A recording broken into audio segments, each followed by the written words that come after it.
साथियों नमस्कार। ये बेहद पवित्र श्री जगन्नाथ रथ यात्रा का सप्ताह है। पूरे अड्डा की टीम की तरफ से आप सबको बहुत सारी शुभकामनाएं और महाप्रभु जगन्नाथ की कृपा आप सब पर, आपके परिवार, आपके करीबी सभी मित्रों, आपके लोगों पर बनी रहे। आज बात करते हैं सिनेमा और ओटीटी को लेकर। आप सोच रहे होंगे कि करंट अफेयर्स में, समसामयिक मुद्दों में, राजनीतिक चर्चाओं के बीच ये सिनेमा और ओटीटी पर बात करना क्या ज़रूरी है। साथियों, इस देश में इस देश का एक स्वभाव कह लें या एक प्रभाव कह लें राजनीति का, कि जहाँ राजनीति की प्रासंगिकता नहीं भी है, वहाँ भी राजनीति कहीं ना कहीं दबे पांव घुस जाती है। और सिनेमा और ओटीटी की बात आज इसलिए मुझे प्रासंगिक लगी क्योंकि अभी अभी ओटीटी प्लेटफॉर्म पर मिर्ज़ापुर जो एक सीरीज़ है, उसकी तीसरे कड़ी का, तीसरे सीज़न का अभी वो अपलोड हुआ है। और लोग जहाँ मैं जा रही हूँ अपने साथी मित्रों सहयोगियों में, तो उसका कहीं ना कहीं जिक्र आ रहा है। इस सीरीज़ को लेकर आम जो मैंने लोगों से प्रतिक्रिया सुनी, वो ये कह रहे हैं कि माइंडलेस वायलेंस, यानी जो कथानक है, जो प्लॉट है, उसमें कहीं हिंसा, कहीं उस प्लॉट के साथ हिंसा उसमें वहाँ पर प्रासंगिक है या नहीं है। अगर है भी तो हिंसा को कितनी क्रूरता उसमें दिखानी है, ये तमाम चीज़ों को लेकर कहीं ना कहीं लोग अच्छा महसूस नहीं कर रहे, उनकी प्रतिक्रियाएं नेगेटिव आ रही हैं। लेकिन साथियों, ये अड्डा ना तो किसी विशिष्ट सीरीज़ पर है, ना किसी फिल्म पर, और ना किसी ओटीटी प्लेटफॉर्म पर।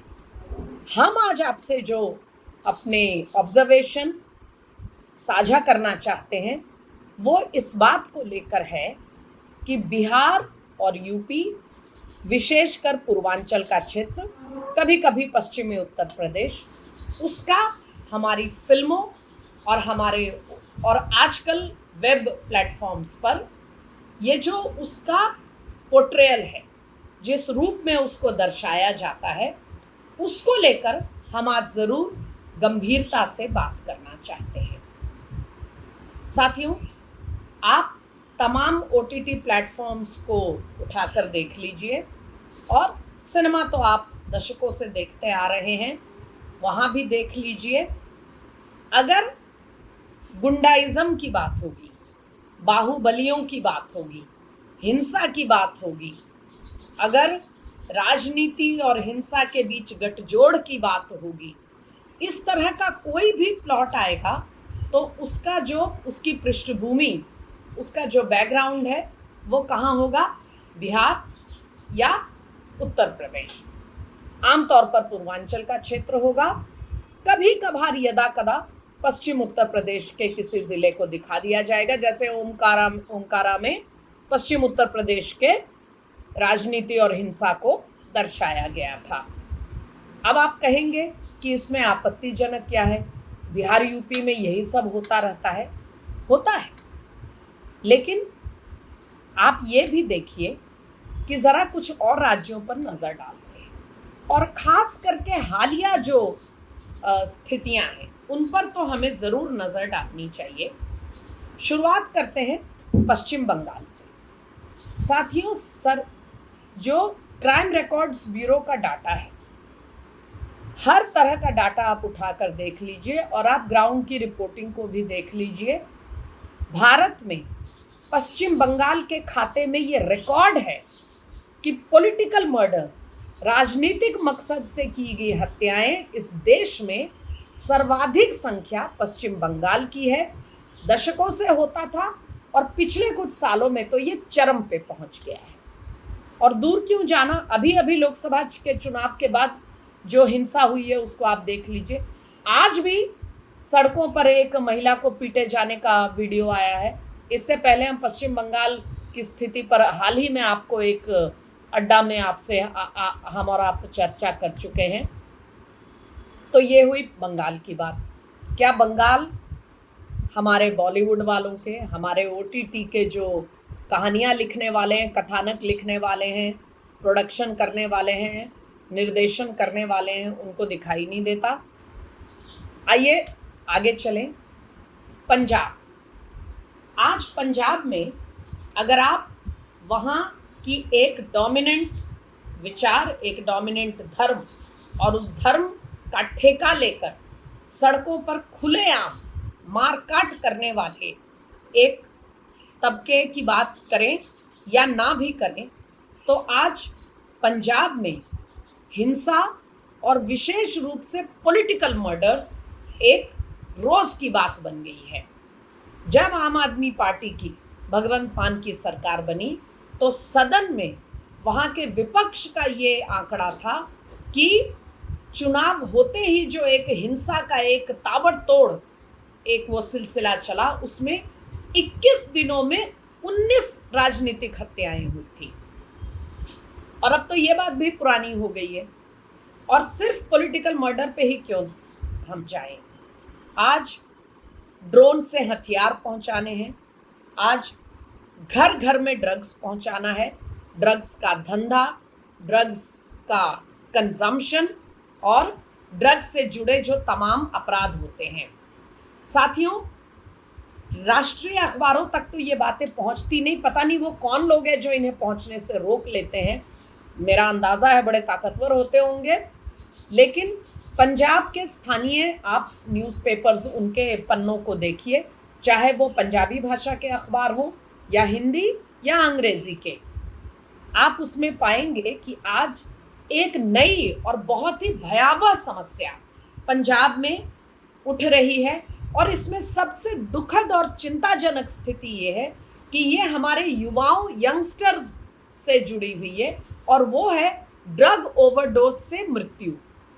आज ड्रग्स पंजाब में किस हद तक घुस गया है ये तो आप सब जानते हैं। लेकिन अब वो समस्या इतनी बढ़ गई है कि सड़कों पर ड्रग्स के नशे में बिल्कुल धुत होने के बाद अपने आप को संभाल न पाने की स्थिति में युवाओं, युवतियों का भटकना, उसके वीडियो आते रहते हैं।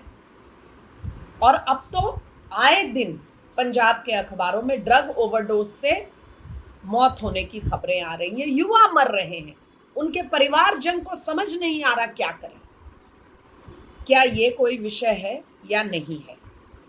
राजस्थान में कुछ समय पहले तक हर रोज गैंग वॉर होती थी, हर जिले में गैंग वॉर होती थी।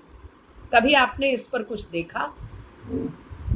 तमिलनाडु, दक्षिण भारत को देखते हैं।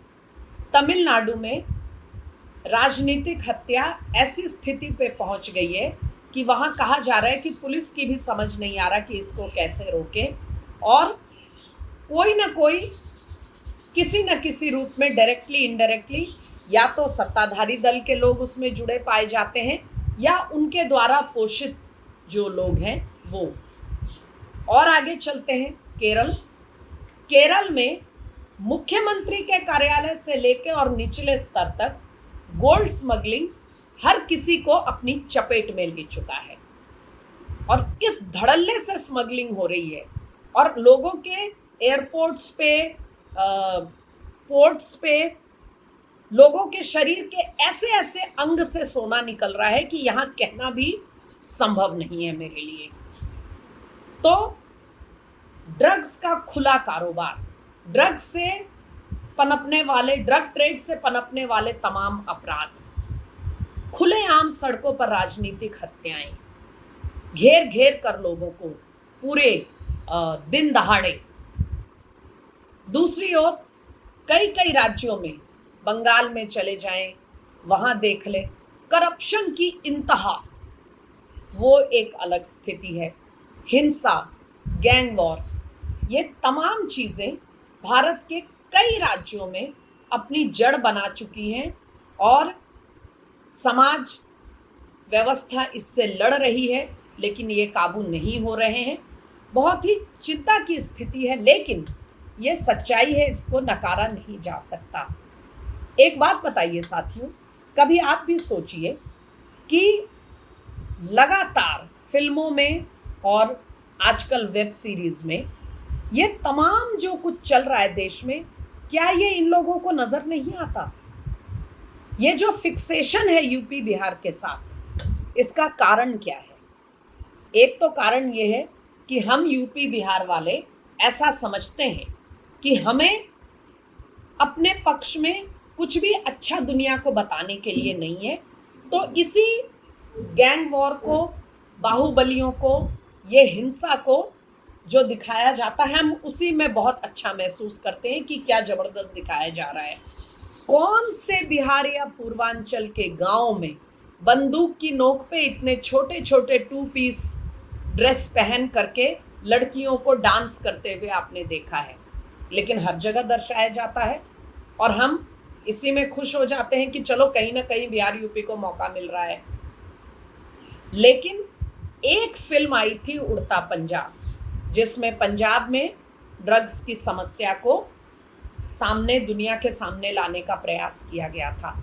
याद करिए कितना जबरदस्त उस पर रिएक्शन और आउटरीच हुआ था कि इससे पंजाब की छवि खराब की जा रही है, पंजाब वीरों की धरती है, पंजाब देश का पेट भरता है, और पंजाब की संस्कृति और पंजाब का तमाम उसका इतिहास, उसका पूरा जीवन यापन, ये सबको नीचा दिखाने का प्रयास है। एक फिल्म पर पूरी दुनिया में ये प्रतिक्रिया आई थी कि ये फिल्म एक साजिश के तहत पंजाब की छवि खराब करने का एक प्रयास है। अब वो फिल्म किस मकसद से बनी थी मुझे नहीं मालूम, क्योंकि मैं उसके प्रोड्यूसर डायरेक्टर्स को नहीं जानती हूँ। लेकिन कभी आपने सुना कि बिहार यूपी में का निवासी या बिहार यूपी से जुड़े लोग, कभी किसी ने ये कहा हो कि भाई वहाँ बहुत कुछ हो रहा है, हर समय ऐसा मत दिखाओ? कभी किसी को ये परवाह हुई कि बिहार यूपी की छवि खराब की जा रही है? चलिए छवि खराब करने को छोड़िए, कभी किसी ने ये पूछा कि आप लोग जो सीधे सीधे एक फिक्सेशन के साथ सिर्फ और सिर्फ बिहार यूपी में जो चल रहा है उसको दिखाने का प्रयास करते हैं और उसका इतना विभत्स पोर्ट्रेयल करते हैं? कभी देश के अन्य राज्यों में क्या स्थितियां हैं वहां जाकर देखो, जरा देखो बंगाल के गांव में क्या होता है राजनीति में और उस राजनीति से पनपी हिंसा में। कभी केरल में जाकर देखो क्या हो रहा है, कैसे वहां पर गोल्ड स्मगलिंग वहां का सबसे बड़ा इंडस्ट्री बन गया। कभी तमिलनाडु में पता करो कि जो सत्ताधारी दल होता है उसके जो विरोधी दल होते हैं उनके कार्यकर्ताओं पर क्या बीतती है। साथियों, हम सब सिनेमा देखते हैं, ओटीटी सीरीज पर ओटीटी सीरीज वगैरह देखते हैं, सीरियल्स देखते हैं, तमाम डिजिटल प्लेटफॉर्म पे जो दर्शाया जाता है वो देखते हैं। कभी सोचिएगा और ये शायद विचार करिएगा कि कहीं बिहार यूपी के इस पोर्ट्रेयल में, हम किसी पोर्ट्रेयल पर सवाल नहीं उठा रहे, लेकिन केवल और केवल यही क्यों, बिहार और यूपी के इस पोर्ट्रेयल में क्या कहीं बिहार और यूपी के लोगों का ही दोष तो नहीं है? क्योंकि हमें इसमें मज़ा आता है, हमें ऐसा लगता ही नहीं कि कुछ और भी दिखाया जा सकता है। इस पर सोचिएगा और कमेंट बॉक्स में मुझे ज़रूर बताइएगा कि क्या कभी ये चीज़ आपके भी मन में आती है, आपके दिल को कचोटती है। और इस चर्चा को आपके विचारों के साथ हम और अड्डा में इसको जारी रखेंगे। तब तक के लिए नमस्कार। हमसे जुड़े रहिए, अड्डा पर आते रहिए और हमें सब्सक्राइब करिए।